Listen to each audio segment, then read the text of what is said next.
अब सेकंड जो एस्पेक्ट है कॉलेज के केस में, सबसे मार्क्स इसी के ही हैं जो हमारा teaching learning and evolution related है। आउट ऑफ 1000 350 मार्क्स आपके इस क्राइटेरिया को डेडिकेटेड है। और एक और काम करिएगा आप, जब तैयारी करते हैं आप नेक एक्रेडिटेशन के लिए, तो 7 क्राइटेरिया के लिए 7 टीम बनाइएगा और सातों टीम अपना पूरा डेटा जो भी उनका काम है पूरा कंप्लीट करें अलग अलग। और फिर जब ये सारा कंपाइल कर लें तब एक दूसरे प्रेजेंट करें, सब अपना अपना डेटा सारे स्टाफ के सामने रखें। फिर एक दूसरी टीम को मान ली कोई डेटा ओवरलैप कर रहा है तो इनपुट दे देंगे और उससे वहां चीजें चलेंगी। अब इस क्राइटेरिया नंबर 2 को हम एक एक करके डिस्कस करते हैं। 2.1.1 20 मार्क्स का है जो नॉर्मली स्टूडेंट अमाउंट से रिलेटेड है। देखिए यहाँ है number of student admitted year wise during the last 5 year, then number of sanction sheet year wise during the first year. मैंने आपको बार बार कहा है कि हर पॉइंट के लिए जो मैं एसओपी के लिए बाद में एक वीडियो, लास्ट में एसओपी का वीडियो होगा मेरा, उसको जरूर देखिएगा आप, क्योंकि वहाँ पॉइंट वाइज एसओपी जरूर बताया जाएगा कि किस पॉइंट में क्या देना है। जैसे यहाँ नंबर ऑफ स्टूडेंट में कई बार हम मिस्टेक करते हैं, हम 3 साल के फिलअप कर देते हैं और थर्ड ईयर में कई बार संख्या कम हो जाती है। यहाँ क्या आप देख रहे हैं कि ये बेंचमार्क क्या है, 80% का है। यानी आपकी अगर 100 सीटें सेंक्शन है और आपके 81 स्टूडेंट ने ले लिया तो आप इसमें पूरे के पूरे नंबर गेन करेंगे। प्रूफ क्या देना है, यूनिवर्सिटी का सेंक्शन लेटर, कितनी सीट अलॉटेड है, और देन आपको कितनी सीट एडमिट हुई। सीसीएस के लिए बहुत अच्छा है। जैसे सीसीएस यूनिवर्सिटी की वेबसाइट की बात करूं, जब आपका एडमिशन होता है वहां आता है टोटल सीट इतनी थी, इतनों ने एडमिशन लिया फर्स्ट ईयर का, और इतनी सीटें आपके किन लोगों ने आपकी कॉलेज को, मान ली सपोज मेरे कॉलेज में बीएससी बायो में 40 सीटें थी इस सेंक्शन, तो 40 में से 40 ने एडमिशन लिया और इसके अगेंस्ट 400 ने अप्लाई। वो सारा डेटा था, वो एक सिंपल फॉर्मेट है जो साइन करके वो ऑनलाइन डाल के दे दो, वो आपका एप्लीकेबल हो जाएगा। ऐसा और यूनिवर्सिटीज में होगा। तो 80% स्टूडेंट अगर एडमिशन ले रहे हैं तो लेकिन यहाँ आपको फर्स्ट ईयर का डेटा लेना है। एसओपी में साफ बताया गया है कि आपको फर्स्ट ईयर के डेटा को यहाँ पर देखना है, केवल फर्स्ट ईयर के डेटा को इनपुट देना है। तो ये चीज यहाँ ध्यान रखने वाली है।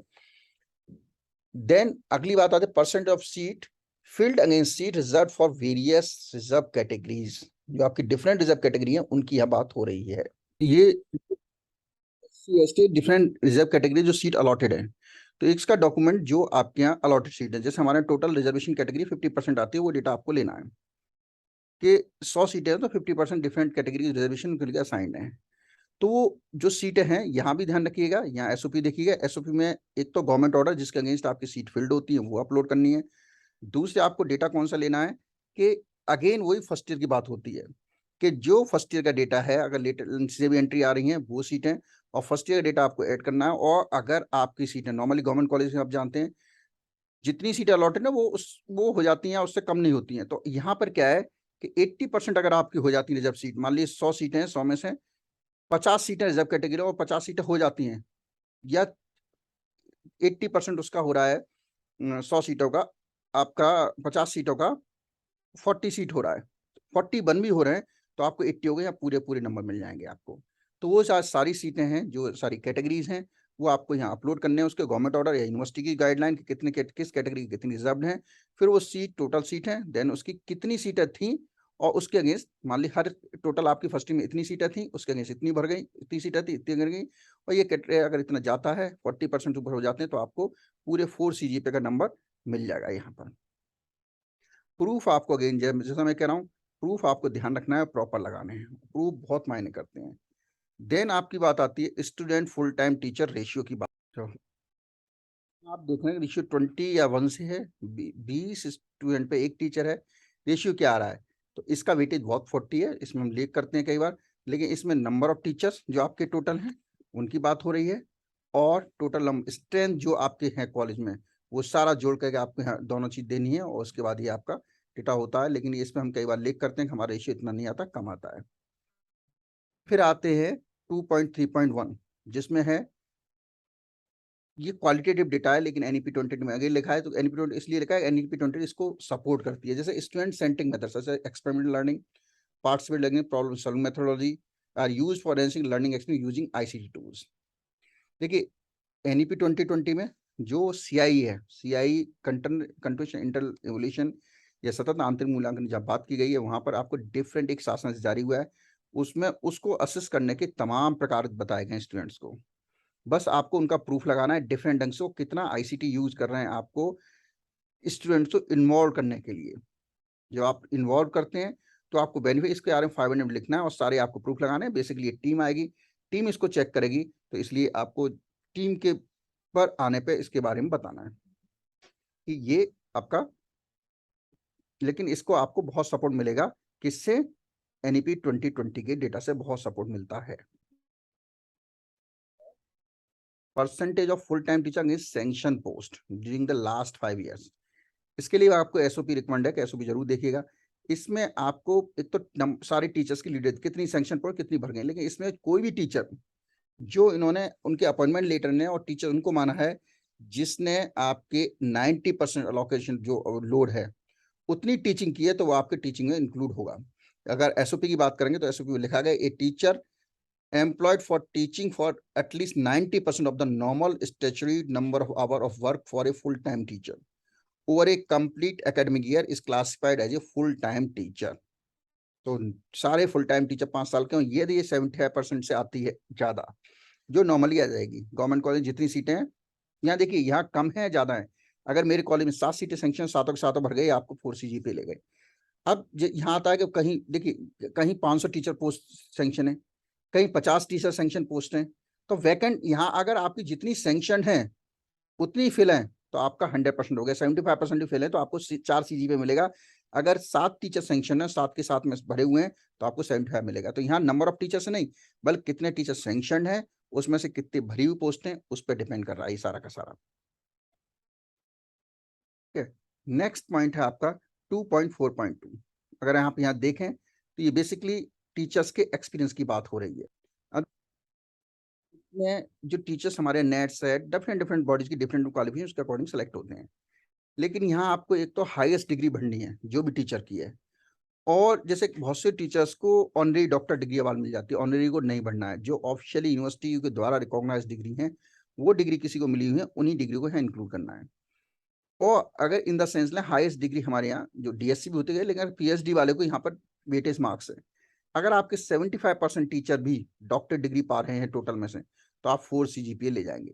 या किसी कोर्स के लिए बहुत से कोर्स ऐसे होते हैं जहाँ पर हाईएस्ट डिग्री कौन सी है, उस डिग्री के अकॉर्डिंग आपका, क्योंकि यहाँ मेडिकल भी है, नॉन मेडिकल कोर्स, तमाम प्रकार के कोर्स होते हैं। जिस कोर्स की जो अगर मैं एक एग्जाम्पल लूँ, अगर नॉर्मली हमारे जो BA BSc भी को होते हैं, हाईएस्ट डिग्री PhD को माना जाता है, तो उसके आधार पर आपको 75 CGPA मिल जाएगा हाईएस्ट डिग्री रिक्वायरमेंट से।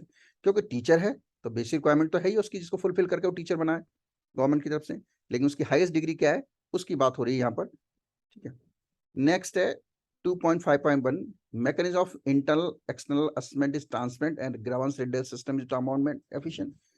देखिए पहली बात तो इंटरनल एक्सटर्नल असेसमेंट होते हैं। इंटरनल तो आप करते हैं, आप तो कंपल्सरी है CIE में, वो तो करना ही करना है, चाहे प्रैक्टिकल थ्योरी सब में 25 नंबर का करना ही है। अब एक्सटर्नल जो यूनिवर्सिटी करती है, तो जो इंटरनल करते हैं, मेरी एडवाइजेबल है कि आप जो करते हैं, जो भी मार्किंग आप कर रहे हैं, जिस पैटर्न से वो ट्रांसफर करिए, स्टूडेंट को दीजिए, स्टूडेंट को अपॉर्चुनिटी दीजिए कि वो उसकी मार्किंग को चेक करें। उनका कोई ऑब्जेक्शन है तो उसको एक्सेप्ट करिए, उसके अकॉर्डिंग उनको रिएवल्यूएट करके उसको दीजिए।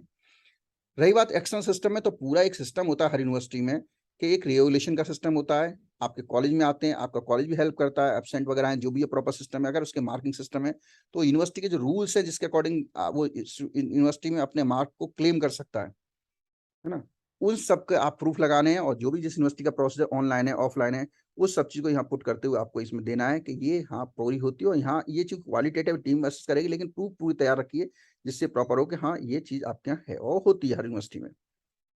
फिर नेक्स्ट है 2.6.1। अभी मैंने NEP 2022 कहा है, वो इसलिए कहा है कि देखिए programme outcome, programme course outcome, programme specific outcome, ये बड़ी कॉमन चीज थी। इसको एक ग्लॉसी में डिफाइन किया। पहले क्या था, सिलेबस के साथ चीजें नहीं थी, और कॉलेज जो नए एक्रेडिटेशन वो अपनी तरफ से बनाते थे। लेकिन मैं अपने कॉलेज का एग्जांपल दूं, जब टीम आई तो चूंकि कॉलेज ने उस समय अपनी तरफ से बनाए हुए थे, लेकिन किसी बॉडी से सर्टिफाइड नहीं थे वो, तो ये क्वालिटेटिव था। टीम ने मना कर दिया, चूंकि ये बॉडी सर्टिफाइड नहीं है, हम इसको नहीं मानेंगे। लेकिन आज के डेट में देखना, आप हर सिलेबस के साथ, हर सब्जेक्ट के साथ programme outcome, programme course outcome है। आपको करना क्या है, अटेनमेंट एक तो कैसे कैसे करते हैं वो चीज ध्यान रखनी है। पहले तो आपको इन सारे प्रोग्राम आउटकम को एक जगह कंपाइल करना है एक फाइल में, हर सिलेबस के को, उसको वेबसाइट पर डिस्प्ले भी करना है सब्जेक्ट वाइज। एक स्टूडेंट के लिए कभी वर्कशॉप कर सकते हैं, टीचर के लिए वर्कशॉप कर सकते हैं, और उनकी एक रिपोर्ट रखनी है, एक साइन कैसे, भाई ये सारी चीजें, इसके प्रोग्राम आउटकम कोर्स आउटकम क्या क्या है। अब एक और चीज है term programme outcome, course outcome, programme specific outcome क्या है। जैसे प्रोग्राम आउटकम की बात करें तो बीए पढ़ने से किसी या बीएससी बायो करने से, ये बीएससी या बीए ये क्या है, एक प्रोग्राम है, इसके क्या बेनिफिट्स हैं, क्या फ्यूचर प्रोस्पेक्ट हैं, ये सारी बतानी है। एक वर्ड और होता है PSO, programme specific outcome.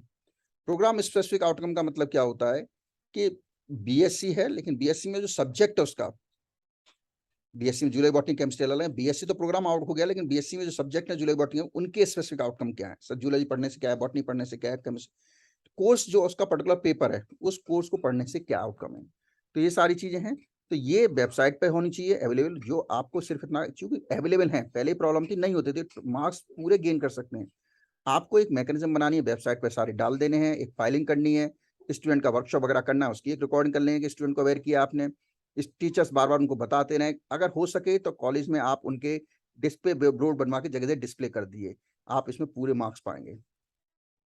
Then जो आपके program outcome, programme specific outcome है, देन ये नेक्स्ट पॉइंट 2.6.2, जिसमें कि attainment of POs and COs are evaluated, जो उनके बनाए हुए हैं कि क्या पीओज हैं क्या सीओज हैं, वो इम्प्लीमेंट हो पा रहे नहीं हो पा रहे, उनका एवोल्यूशन हो रहा है नहीं, क्या जो अचीवमेंट है जो उनको बताया गया है वो बच्चों तक सर्कुलेट हो पा रहे हैं या बच्चे उनको प्राप्त कर पा रहे हैं। इन सब चीजों के बारे में आपको डिटेल डिस्क्रिप्शन लेना है, और अवेयरनेस के बारे में या जो भी है आपने प्रोग्राम कराए वो सारी की सारी चीज यहाँ पे रखनी है।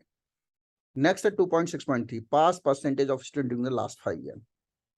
ये एक तो ध्यान रखिए, फाइनल ईयर फाइनल सेमेस्टर की बात हो रही है, केवल आपको देना है, साफ लिखा भी गया है।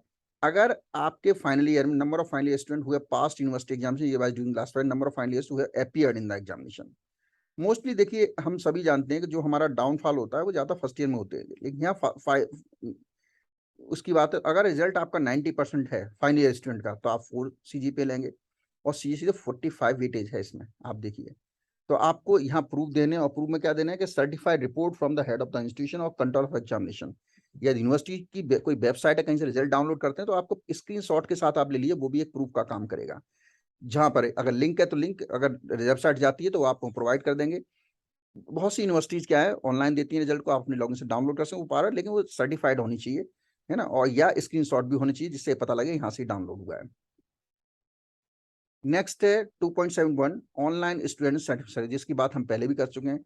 ये जो होगा ये 60 मार्क्स का है, इसमें आपको एक डेटा भरना होगा स्टूडेंट का, बेसिक डेटा, जिसमें नेम, ईयर, क्लास, कोर्स ये भरने पड़ेंगे, और उसको आपको अपलोड करना पड़ेगा। नॉर्मली ये 50% करंट ईयर का डेटा जाता है, लेकिन ज़्यादा भी स्टूडेंट भर देंगे तो अच्छी बात है। उसमें से आपके कॉलेज में अगर स्ट्रेंथ का, कॉलेज में 100 स्टूडेंट या 10% जो भी मिनिमम हो, अगर आपके यहाँ 700 स्टूडेंट हैं तो 70 बच्चे, अगर आपके यहाँ 2000 बच्चे हैं तो 100 बच्चे, इतने बच्चों का स्टूडेंट सर्टिफिकेट सर्वे होगा। और ये पूरा आपका 350 पे आप देख रहे हैं, ऐसे मार्क्स हैं जहां हम पूरा पूरा अटेनमेंट कर सकते हैं। इसके बाद हम क्राइटेरिया थर्ड पे बात करेंगे।